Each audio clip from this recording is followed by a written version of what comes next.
अपने विचारों पर ध्यान दो, क्योंकि वह तुम्हारे शब्द बनेंगे। अपने शब्दों पर ध्यान दो, क्योंकि वह तुम्हारे कर्म बनेंगे।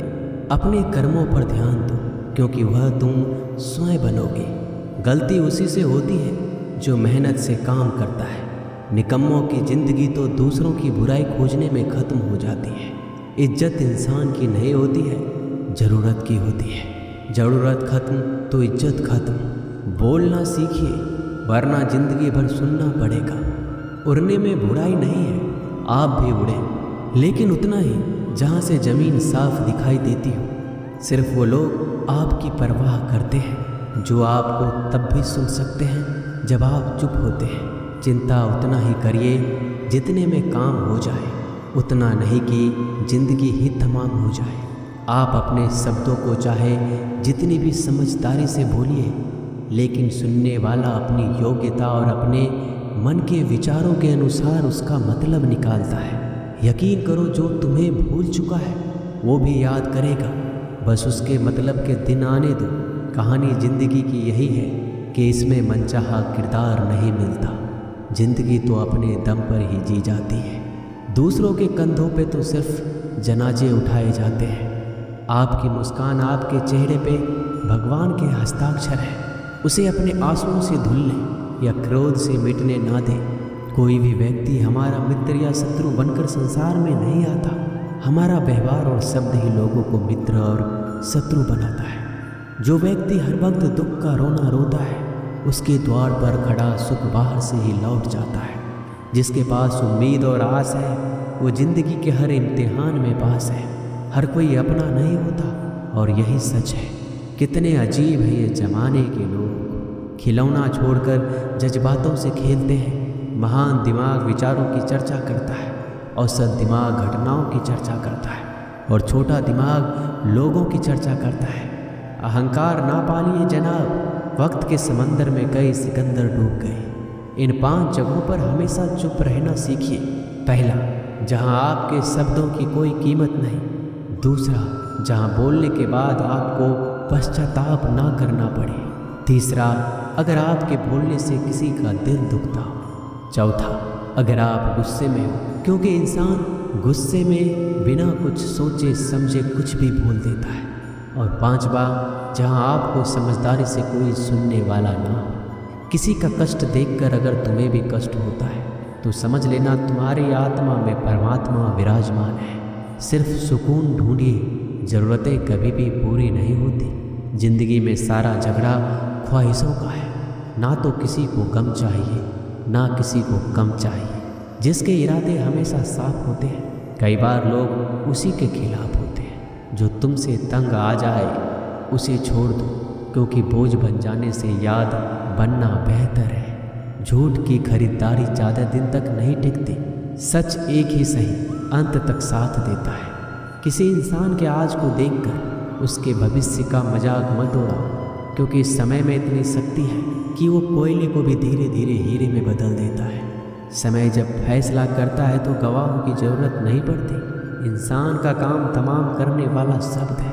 कल करूँगा, ना तो अधिक बोलना अच्छा है, ना ही ज़रूरत से ज़्यादा चुप रहना। जैसे बहुत अधिक वर्षा होना भी अच्छी बात नहीं है, और बहुत अधिक धूप भी अच्छी नहीं होती।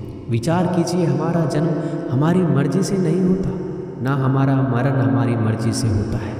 इस जन्म मरण के बीच में होने वाली सारी व्यवस्था हमारी मर्जी से कैसे हो सकती है। ज़िंदगी में हर मौके का फ़ायदा उठाओ, पर किसी के मजबूरी का नहीं।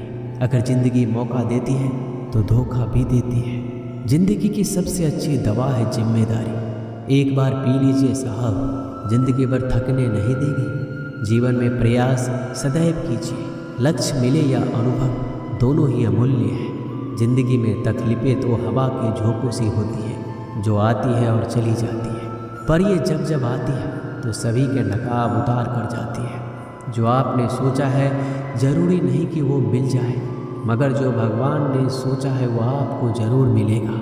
इंसान कर्म करने में अपनी मनमानी कर सकता है, मगर फल भोगने में अपना वो होता है जिसके साथ बातें खुलकर की जा सके। ना कि संभल कर मनुष्य अहंकार और गलतफहमी के कारण महत्वपूर्ण चीज़ों से दूर रहता है। गलतफहमियाँ सच नहीं बताती और अहंकार सत्य को देखने नहीं देता। अगर आपके साथ ज़िंदगी खेल रही है तो आप निश्चित ही एक बेहतरीन खिलाड़ी होंगे। ज़िंदगी का काम है ठोकर मारना। बिखरना है या निखरना है ये तो आप पर निर्भर करता है। आज तुम्हारे जीवन में कितनी मुसीबतें हैं इससे कोई फ़र्क नहीं पड़ता। फ़र्क पड़ता है तो बस इस बात से कि तुम उसका सामना कैसे करते हो। मनुष्य को इस संसार में जो भी मिला है उसमें उसको खुश रहना चाहिए। जो नहीं मिला है उसके लिए दुख नहीं मनाना चाहिए। इंसान ने जितना उसके लिए सोचा है भगवान ने उसके लिए उससे ज़्यादा सोच कर रखा है। इसलिए कभी भी किसी चीज़ के बारे में चिंता मत करो। प्रभु श्री राम ने घर में विरोध सहा है, कान्हा ने भी समाज में बहुत सहा है और यह आपके साथ भी होगा। पर अगर इससे आप ऊपर उठोगे तो ही कुछ नाम बनेगा। दूसरों पर निर्भर रहने वाले लोग कभी खुश नहीं रह पाते। इसलिए इस लायक बनिए कि आपकी इच्छाओं का आप स्वयं पूरा कर सकें। एक गांव में आग लग गई। आग बढ़ती जा रही थी। गांव वाले अपनी जान बचाने हेतु इधर उधर भाग रहे थे। एक चिड़िया ने इस दृश्य को देखा और अपनी चोंच में पानी भरकर आग बुझाने का प्रयास करने लगा। वो बार बार अपनी चोंच में पानी लाती और आग पर डालती। जब गांव वाले ने चिड़िया को आग पर पानी डालते देखा तो उनमें भी जोश आ गया और बोला, अगर ये चिड़िया प्रयास कर रही है तो हम क्यों नहीं कर सकते। सबने प्रयास किया और आग बुझ गई। ये सब एक कौवा देख रहा था। उसने चिड़िया से कहा कि तेरे पानी डालने से कुछ होना तो था नहीं, फिर ये क्यों कर रही थी। चिड़िया ने कहा, मेरे पानी डालने से कुछ हुआ या नहीं हुआ, लेकिन मुझे गर्व है कि जब इस आग की बात होगी तो मेरी गिनती आग बुझाने वालों में होगी, तेरी तरह तमाशा देखने वालों में नहीं। एक बार एक किसान अपने खेत में काम कर रहा था। खेत में काम करते करते किसान की घड़ी खो गई। कुछ साल पहले ये घड़ी किसान को उसके पिताजी ने दी थी, इसलिए वो घड़ी उस किसान के लिए बहुत कीमती थी। अब किसान सब काम छोड़कर घड़ी ढूंढने लगा, लेकिन बहुत देर होने के बाद भी वो घड़ी नहीं मिली।